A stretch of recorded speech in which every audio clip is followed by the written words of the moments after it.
Welcome to this explainer. Today, we're diving into something absolutely fascinating. We are looking at the hidden psychological engine that drives some of the most dedicated, hardworking people in the world. We're talking about the science of prosocial motivation. It's this idea that the desire to help others isn't just, a nice sentiment to have. It's actually a primary driver of workplace performance, persistence, and get this, even revenue. If you've ever wondered why certain people just seem to have this endless well of energy for their jobs, well, the secret might literally lie in how their work impacts the people around them. To put this into perspective, an anesthesiologist recently shared this thought. They said, I really enjoy taking pain away from people. My favorite operation is childbirth because you give something to the patient. I mean, wow. That perfectly captures such a deeply human, relatable experience, doesn't it? It grounds all the dense organizational psychology we're about to cover in a very real, tangible reality. The sheer, incredible satisfaction of just making someone else's life better. But hey, this desire isn't just limited to life or death medical professions. Look at this perspective from a video game designer. They noted, it doesn't change the world for the better, but it's at least giving people some enjoyment. It's such a great feeling to make something that people love. This shows us that the drive to impact others exists across vastly different careers, all the way from medicine to entertainment. That feeling of giving something of value to someone else, it's totally universal. Okay, let's dive into this. What exactly is driving this desire to make a difference? What's the underlying psychological engine that pushes these workers to just give their absolute best day in and day out? To really understand this, we need to look at the hard science. The insights we're unpacking today come directly from some truly groundbreaking research conducted at the Wharton School by organizational psychologists Adam M. Grant and Justin M. Berg. They've rigorously studied this exact phenomenon, what they officially call prosocial motivation, to see exactly how and why it completely transforms workplace behavior. Section 1. The Power of Impact. So, the researchers conducted a randomized field experiment at a university call center. Just imagine the scene for a second. You've got these fundraisers whose daily grind is to call up alumni and ask for money. It's a tough, repetitive job filled with a ton of rejection. Normally, these callers never actually meet the people who benefit from the funds they raise. But for this specific experiment, a group of callers was introduced to just a single scholarship student. They spent exactly 5 minutes interacting, just learning how the scholarship had fundamentally improved that student's life. And this brilliantly illustrates the mind-blowing plot twist of that brief human connection. The control group, the ones who didn't meet the student, saw absolutely zero change in their performance. But the callers who had that 5-minute contact, their weekly revenue raised jumped by an astonishing 171%. Think about that. A simple 5-minute conversation resulted in a massive, real-world surge in actual dollars raised. And it wasn't just, a stroke of luck or some sudden improvement in their sales tactics.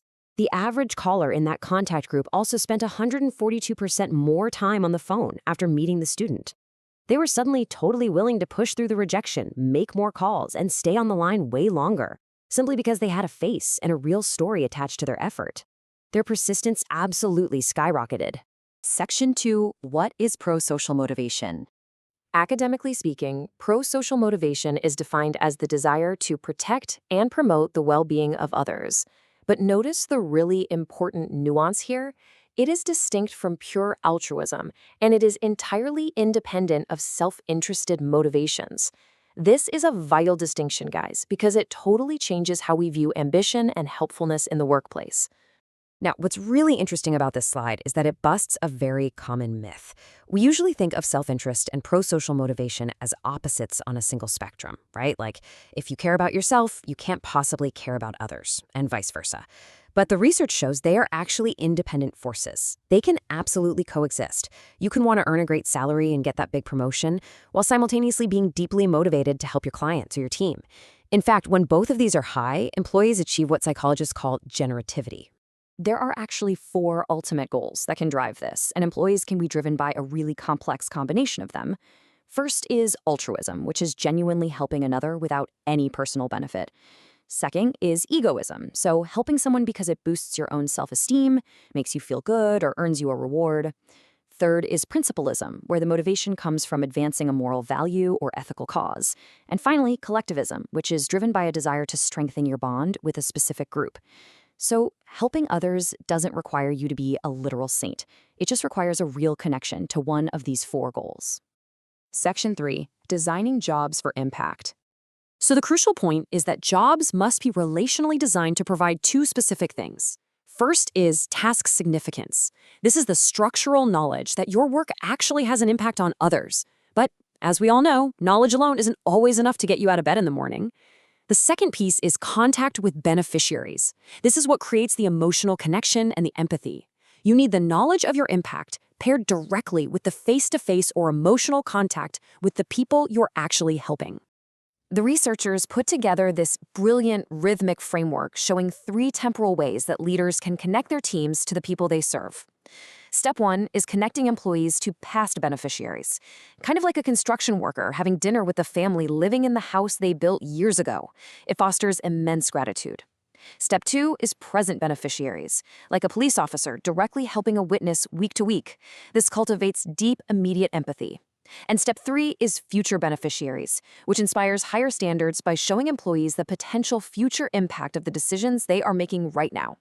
To vividly illustrate that future impact, just listen to the sports agent describe his work. He says, "The young players are making one of the most important decisions of their young lives. It can mean the difference between leading a life of financial security and being a 28-year-old guy with no money." By intensely focusing on his client's future well-being, the agent is inspired to care deeply. He works harder, not just for his own commission, but to fiercely protect that athlete's future. Section 4. Building a pro-social culture. It all starts with the norms we set, and honestly, language is surprisingly powerful here. Researchers ran a laboratory experiment based on the classic prisoner's dilemma. For one group, they named the task the community game. For the other, they simply renamed it the Wall Street game. And that mere title shift drastically changed how people behaved. The community game label signaled that cooperation was the appropriate norm, while the Wall Street label pretty much signaled that aggressive individualism was expected. Just renaming a task can entirely shift cooperative behavior. It's wild. But beyond language, how we actually reward people matters immensely.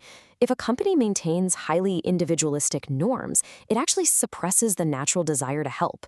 But the research shows that collective incentives naturally build a pro-social environment. When negotiators in experiments were rewarded as pairs rather than as individuals fighting for their own piece of the pie, they demonstrated significantly more concern for each other's outcomes and openly exchanged way more information. Let's move to leadership and see how this builds out, because this collective mindset completely shapes how leaders operate.